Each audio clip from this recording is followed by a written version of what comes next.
dream come true? Me or being here?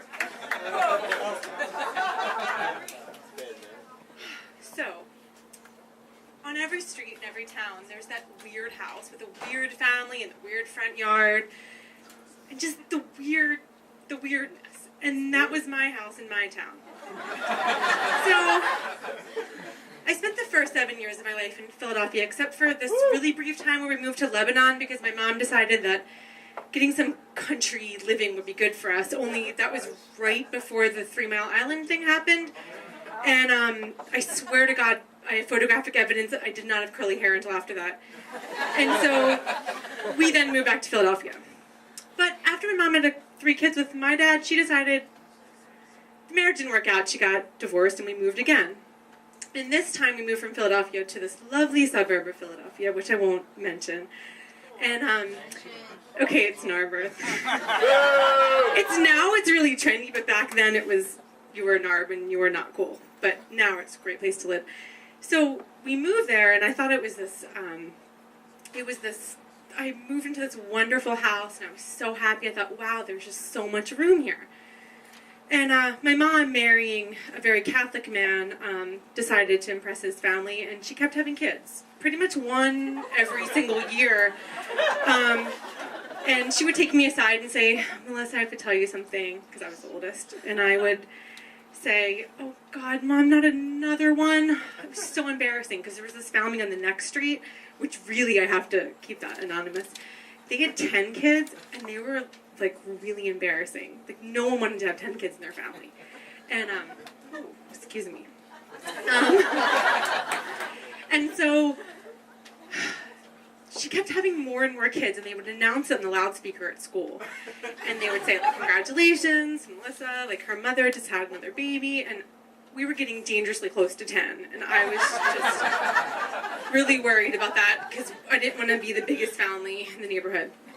And so, of course, being this big family, we had a lot of noise and craziness and a lot of dogs, and my mom used to say, well, if the average family had 2 kids then and 1 dog, we need to, get some more. And so we had 1 million animals, and there were rumors that we had more animals than people living in the house. And so my mom was kind of a bit like a hippie, and we didn't really have any furniture for a while when we moved in, but she never remedied that. And so when we would have babysitters come over who had nowhere to sit, we'd just explain, like, oh, well, we used to live in Lebanon, and they just kind of shake their heads in awe, like, wow, they may not have furniture, but at least they're not in a war-torn country anymore.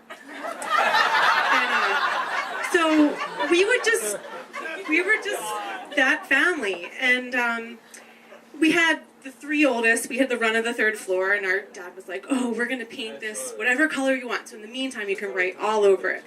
So we did. We drew all over it. We wrote every band member from Duran Duran, every lyric to every single Culture Club album, every boy we ever loved, every phone number. And our friends would say, really? You're allowed to write on your walls? Okay, well, we'll go for it. But we never got the walls painted, and it started to look a bit like a train tunnel. And so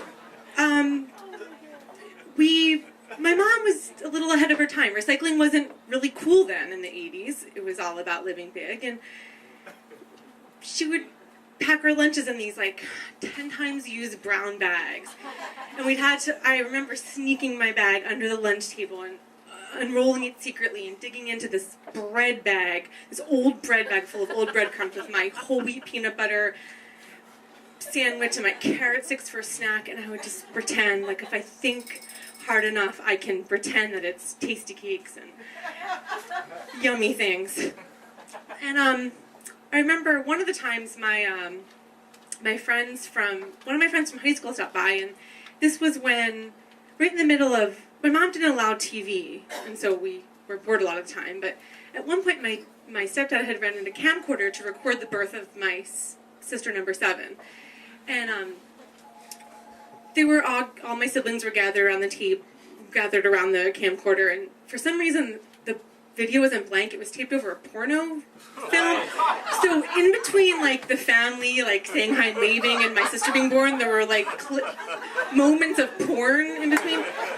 So everyone's like, there's like 10 kids gathered around, and because she didn't end up having 10, and my sisters were screaming like, "That's you, Natalie! That's you coming out!" And she would be screaming in her 3-year-old little voice, saying like, "No, it's not me." And so that was just one of our bonding moments. And okay, I'm over, but I'm gonna lose a point, but that's okay. So anyway, that was just typical family. So I used to imagine that I had a really big imagination because I didn't have a TV and I read a lot. And so I always dreamt that one day I would magically switch places with a girl who was an only child. And she would live in this perfect home, this perfect life. And she would wake up in the morning in her canopy bed and step down, and her mom would have made her a lunch with like a perfectly creased brown bag with Doritos and tasty cakes and cheese sandwiches. And I never thought about the poor girl that would have had to take my place. But